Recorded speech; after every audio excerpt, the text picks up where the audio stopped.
Hello and welcome to law Gurukul. UGC NTA NET में paper 1 में 10 topics हैं और हर टॉपिक से 5 क्वेश्चंस अप्रोक्सीमेटली पूछे जाते हैं। उनमें से एक टॉपिक है इंफॉर्मेशन एंड कम्युनिकेशन टेक्नोलॉजी। ये बेसिकली कंप्यूटर से रिलेटेड पार्ट है और इससे भी 5 क्वेश्चन पूछे जाते हैं। तो इसमें basically technology, computer database, hardware, software, computer के पार्ट्स और इन सब से रिलेटेड इजी क्वेश्चन ही पूछे जाते हैं। टेक्नोलॉजी में जिस तरह से डेवलपमेंट हो रही है उसके बेसिस पर क्वेश्चन पूछे जाते हैं। सो अगर आप यूजीसी नेट की पेपर की तैयारी कर रहे हो तो पेपर 2 के साथ साथ पेपर 1 पे भी ध्यान देना जरूरी होता है। और ये आईसीटी बहुत इजी और कॉमन टॉपिक है। इसमें से 5 क्वेश्चन आते हैं और अगर आपकी प्रिपरेशन इसमें थोड़ी बहुत अच्छी है और आपको बेसिक कंप्यूटर का नॉलेज है तो आप आईसीटी के सभी क्वेश्चन 5 के 5 क्वेश्चन करेक्टली आंसर कर पाओगे। तो let's start the video with some important points on ICT, जिसके बेसिस पर अभी तक क्वेश्चन पूछे गए हैं और आगे जिनके बेसिस पर क्वेश्चन पूछे जा सकते हैं हम उन इंपॉर्टेंट पॉइंट्स को ही कवर करेंगे। कुछ बेसिक टर्म्स के मीनिंग को समझ लेते हैं। Search engine. सर्च इंजन क्या होता है आईसीटी में? सर्च इंजन का प्राइमरी काम होता है to search for information on internet. नाम से ही पता चल रहा है ये एक सॉफ्टवेयर है, सॉफ्टवेयर प्रोग्राम है जिसमें हम किसी भी इंफॉर्मेशन को इंटरनेट पे सर्च कर सकते हैं। It search for websites based on the keyword inserted. ये सर्च इंजन काम किस पे करता है? जिस तरह से हम इनमें या फिर जो भी कीवर्ड्स हम इसमें इंसर्ट करते हैं उसके बेसिस पर ये वेबसाइट्स को सर्च करता है। जैसे गूगल, बिंग, याहू, ये सारे सर्च इंजन हो गए। इन सब में हम अगर कोई भी कीवर्ड इंसर्ट करते हैं तो ये अपने डेटाबेस से उस कीवर्ड से मिलता जुलता जो भी वेबसाइट्स है वो रिजल्ट्स हमारे सामने लाके रख देते। तो सर्च इंजन एक सॉफ्टवेयर प्रोग्राम है जिसपे हम इंटरनेट पे कोई भी इंफॉर्मेशन सर्च कर सकते हैं। नाउ लेट्स सी कि इससे क्वेश्चन कैसे फ्रेम होते हैं।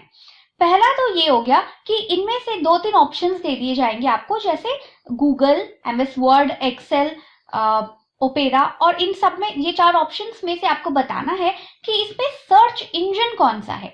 ठीक है, तो सर्च इंजन आपको मीनिंग पता है कि जिसमें हम इंफॉर्मेशन सर्च करते हैं इंटरनेट पे वो होता है search engine. So your answer will be Google. ठीक है, सेकेंडली द क्वेश्चन ऐसे भी पूछा जा सकता है कि सर्च इंजन पे ये जो वेबसाइट्स हम सर्च करते हैं वो कौन से बेसिस पर सर्च होता है, कौन से बेसिस पर हम इन वेबसाइट्स को सर्च करते हैं। तो सर्च इंजन सर्च करता है on the basis of the keyword inserted. हम जो भी कीवर्ड टाइप करेंगे इस सर्च इंजन पे उसके बेसिस पर ये हमें वेबसाइट्स चूज करके देता है। ठीक है, तो मीनिंग अगर आपको पता है तो क्वेश्चन किसी भी फॉर्मेट में आएगा, किसी भी फॉर्म में आएगा तो आप आंसर कर पाओगे। और ये भी आ जाएगा ये एक सॉफ्टवेयर प्रोग्राम है। सर्च इंजन क्या है? ये एक सॉफ्टवेयर प्रोग्राम है। नाउ वेब ब्राउजर, ये एक सॉफ्टवेयर एप्लीकेशन है। अब दोनों में बिल्कुल कंफ्यूज नहीं होना है, वो एक सॉफ्टवेयर प्रोग्राम था और ये एक सॉफ्टवेयर एप्लीकेशन है। वेब ब्राउजर क्या करता है? It allows people to access, retrieve and view information on the internet.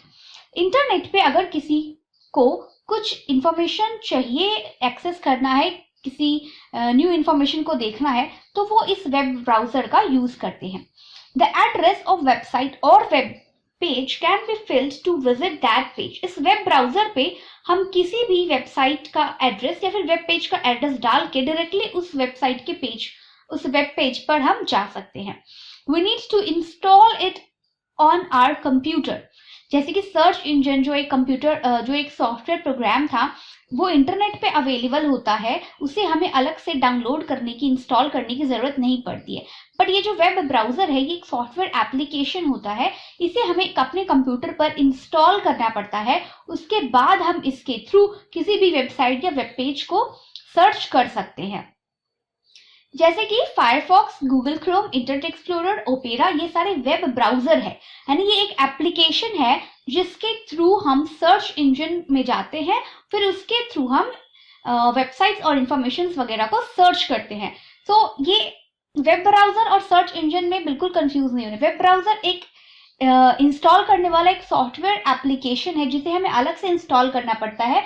Search engine automatically net पर अवेलेबल होता है। जैसे कि गूगल क्रोम और गूगल दोनों में डिफरेंस है। गूगल क्रोम हमारा एक वेब ब्राउजर है, गूगल क्रोम सर्च इंजन नहीं है, गूगल क्रोम एक वेब ब्राउजर है। फिर जो गूगल आता है इसके अंदर वो एक सर्च इंजन है जिसपे हम इंफॉर्मेशन को सर्च करते हैं। ठीक है, तो इसमें इस तरह से क्वेश्चन पूछा जा सकता है कि 3-4 ऑप्शन दे करके कि इनमें से कौन सा एक वेब ब्राउजर है। तो आपको अगर मीनिंग पता है तो आप इस टाइप के क्वेश्चन को तो डेफिनेटली आंसर कर पाओगे। Next is super computer. Super computer क्या होता है? That it is a computer with a high level of performances compared to a general purpose computer। नाम से ही क्लियर हो रहा है कि ऑब्वियसली इस कंप्यूटर में कुछ अलग बात है, इस वजह से इसे सुपर कंप्यूटर कहा जा रहा है। सुपर कंप्यूटर यानी कि ये हाई लेवल ऑफ परफॉर्मेंस देता है जनरल कंप्यूटर के कंपैरिजन में। सबसे पहला सुपर कंप्यूटर हमारे इंडिया में बना था परम Shivay. Param Shivay is our first super computer installed in India. कहां पर? In IIT BHU under the national super computing machine. Param Shivay हमारा पहला सुपर कंप्यूटर कौन सा है? परम शिवाय है। ये कहां इंस्टॉल है? IIT BHU में। परम शक्ति ये भी एक सुपर कंप्यूटर है जो कि IIT खड़गपुर में इंस्टॉल किया हुआ है। परम ब्रह्मा ये IISER पुणे में है। टॉप 500 प्रोजेक्ट लिस्ट बनता है जिसमें सभी जो हाईटेक कंप्यूटर्स हैं उनका नाम मेंशन किया जाता है। सो इस टॉप 500 प्रोजेक्ट लिस्ट में इंडिया के 4 सुपर कंप्यूटर्स को इंक्लूड किया गया है। इनमें से प्रत्यूष और मिहिर इंडिया के फास्टेस्ट सुपर कंप्यूटर्स हैं। ठीक है, ये नाम सारे याद रखना है और कौन सा जो सुपर कंप्यूटर है वो कहाँ पे लोकेटेड है और फास्टेस्ट सुपर कंप्यूटर का नाम क्या है? प्रत्यूष एंड मिहिर। परम शक्ति सुपर कंप्यूटर कहाँ है? ये IIT खड़गपुर में इंस्टॉल है। परम ब्रह्मा सुपर कंप्यूटर कहाँ है? ये IISER पुणे में है। और सबसे पहला सुपर कंप्यूटर कौन सा था? परम शिवाय, जो कहां पर है? IIT BHU में। ठीक है, इंडिया का अपना खुद का सर्वर है जिसका नाम है Rudra. India has developed N indigenous server जिसका नाम इन्होंने रखा है रुद्र। इंडिया ने अपना सर्वर बनाया पहली बार which can meet the HPC requirements of all governments and public service unions। Indian server जो बनाया गया है रुद्रा वो अभी के रिक्वायरमेंट गवर्नमेंट के PSUs और HPC रिक्वायरमेंट्स के बेसिस पर बनाया गया। This is the first time that a server system was made in India. ये काफी टाइम बाद इंडिया में सबसे पहला जो अपना खुद का सर्वर बनाया गया था, along with the full software stack developed by CDAC। ये किसके सपोर्ट सिस्टम से बनाया गया? Indian server centre for development of advanced computing, CDAC। ये नाम भी याद रखना है क्योंकि ऐसे या तो इसका फुल फॉर्म भी पूछा जा सकता है। CDAC का full form that is the centre for development of advanced computing, या फिर ऐसे पूछा जा सकता है कि जो हमारा इंडियन सर्वर है रुद्रा वो किसके सपोर्ट सिस्टम से, किसके डेवलपमेंट के थ्रू ये बनाया गया? तो ये CDAC के थ्रू बनाया गया था और इंडियन सर्वर का नाम क्या है? Rudra. Next is LTE and volt.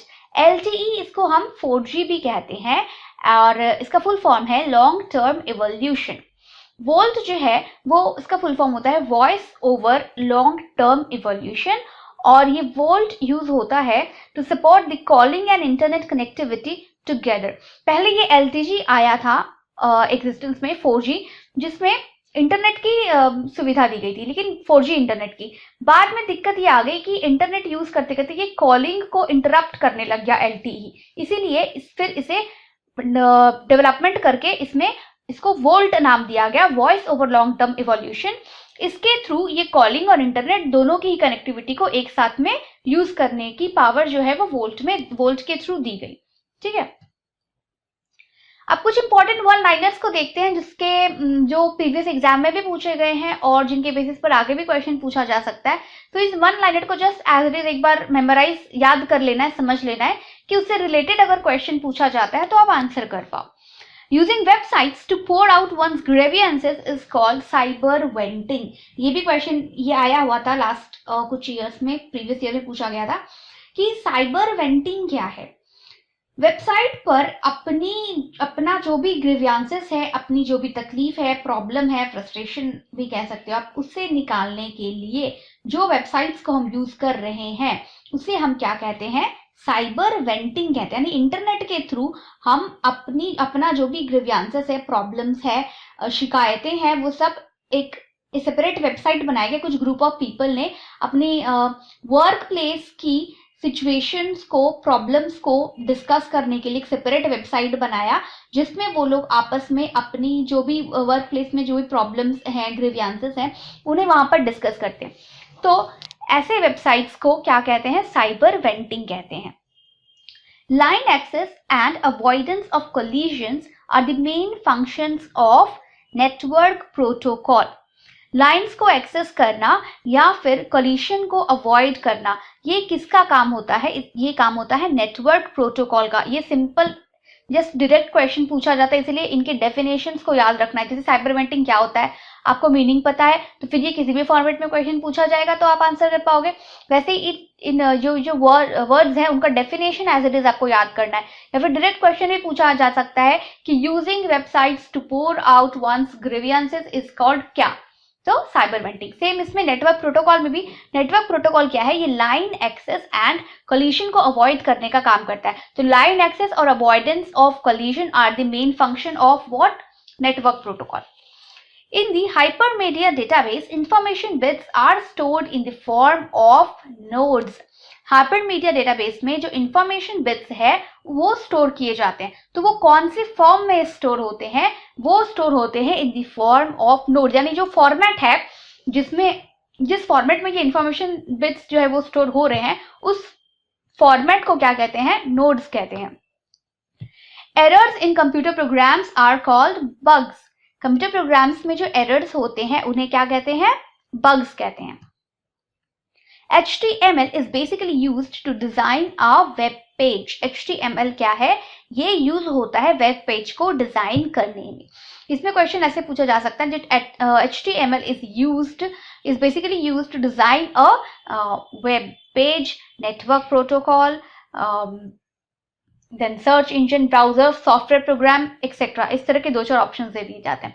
तो HTML हमें पता है कि वेब पेज में जो ऊपर में जहाँ पे वेबसाइट का एड्रेस होता है वहां पे HTML होता है। So HTML is used to design a web page. A personal or corporate website in the form of an online journal is called blog. कोई पर्सनल या फिर कॉर्पोरेट वेबसाइट जिसमें हम जो ऑनलाइन जर्नल की तरह काम करता है उसे हम क्या कहते हैं? ब्लॉग कहते हैं।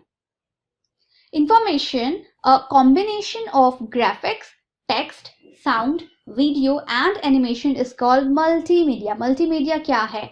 ये एक इंफॉर्मेशन होता है जो कि कॉम्बिनेशन होता है ग्राफिक्स, टेक्स्ट, साउंड और वीडियो एंड एनिमेशन का। जैसे नॉर्मल जो टेक्स्ट मैसेज हो, कुछ टाइप करके अगर हम मैसेज कर रहे हैं तो वो हो गया टेक्स्ट मैसेज। लेकिन मल्टीमीडिया क्या है? ये कॉम्बिनेशन होता है ग्राफिक्स का, टेक्स्ट का, साउंड, वीडियो और एनिमेशंस का। Computers on an internet are identified by IP address. Internet के पे अगर हमें किसी कंप्यूटर के एड्रेस को, कंप्यूटर को आइडेंटिफाई करना है तो हम वो कैसे कर सकते हैं? कंप्यूटर के IP एड्रेस के थ्रू। जैसे हर घर का एक एड्रेस होता है, वैसे हर कंप्यूटर का अपना अलग अलग IP एड्रेस होता है। तो इंटरनेट पे अगर हमें किसी कंप्यूटर को आइडेंटिफाई करना है तो हम उसे कौन से नंबर के थ्रू, कौन से एड्रेस के थ्रू उसे आइडेंटिफाई कर पाएंगे? With the help of the IP address of that computer. The set of computer programs that manage the hardware or software of a computer is called operating system. ये भी question पूछा गया था previous years में कि जो set of जो computer का प्रोग्राम्स मैनेज करता है हार्डवेयर और सॉफ्टवेयर को, उसे क्या कहते हैं? तो उसे हम ऑपरेटिंग सिस्टम कहते हैं। कुछ एब्रिविएशन है जिसका फुल फॉर्म ICT में पूछा जाता है जो इंपॉर्टेंट है। सबसे पहला ICT जो हमारा टॉपिक है उसका ही फुल फॉर्म, और इसी में जो ऑप्शंस होते हैं वो इस तरह से दे दिए जाते हैं 1-2 वर्ड्स को आगे पीछे करके, जिससे कंफ्यूजन क्रिएट हो जाती है। तो इसलिए सबसे पहले जो हमारा टॉपिक है ICT, उसका फुल फॉर्म याद रखना है, information and communication technology. ASCII that is American standard code for information interchange. ये भी क्वेश्चन कई बार 1-2 बार ये पूछा जा चुका है। ASCII का फुल फॉर्म। DPI होता है डॉट्स पर inch. LAN that is a local area network. ये ऐसे पढ़ने में तो आपको बहुत इजी लग रहा हो कि अरे ये तो काफी कॉमन इजी है, हम कर लेंगे, लेकिन दिक्कत ये आती है कि जब ये ऑप्शंस के साथ में पूछा जाता है तो एक दो वर्ड्स ही इस तरह से चेंज करके ऑप्शंस में रहते हैं कि उस टाइम ऐसा लगता है कि सारे ही आंसर्स करेक्ट लग रहे हैं और ऐसे में हम रॉन्ग आंसर को मार्क करके आ जाते हैं। इसीलिए डोंट बी ओवर कॉन्फिडेंस। ज्यादा इजी भी लग रहा है तो भी आपका एग्जैक्ट आपको जो इसका मीनिंग है वो याद रखना है, ताकि अदर ऑप्शंस के साथ में आप इसे कंफ्यूज करके रॉन्ग ना कर दो, ठीक है। तो LAN that is a local area network. www world wide web. CD-ROM, compact CD हो गया कॉम्पैक्ट डिस्क, और रोम हो गया रीड ओनली मेमोरी। रैम हो गया random access memory. DVD that is a digital versatile disc, ठीक है। Digital, D for digital, V versatile, D for disc. USB universal serial bus. NMEICT that is a national mission on education through ICT, ये भी important है, इसे भी याद रखना है। NME that is a national mission on education through ICT, that is the information and communication technology. WYSIWYG, अब ये भी इंपॉर्टेंट है, ये क्या है? It describes the display of a document on screen as it will actually print. Monitor पर ये display करता है कि what you see is what you get. WYSIWYG, what you see is what you, यानी ये स्क्रीन पर ये display करता है कि डॉक्यूमेंट आपको स्क्रीन पे जैसा दिख रहा है एज इट इज, ये एक्चुअल में वैसा ही प्रिंट होकर निकलेगा। तो इसको शॉर्ट में लिखा जाता है WYSIWYG, what you see is what you get। तो ये हो गया आपके कुछ इंपॉर्टेंट एब्रिविएशन और कुछ वन लाइनर्स और कुछ important information relating to the information technology, information and communication technology from UGC NET paper 1। ये वीडियो आपके लिए बहुत हेल्पफुल होगी आपके एग्जाम प्रिपरेशंस के लिए। और अगर ये वीडियो आपको अच्छी लगी तो प्लीज चैनल को सब्सक्राइब करें, hit the like button and press the bell icon so that you don't miss out any lecture. Thank you.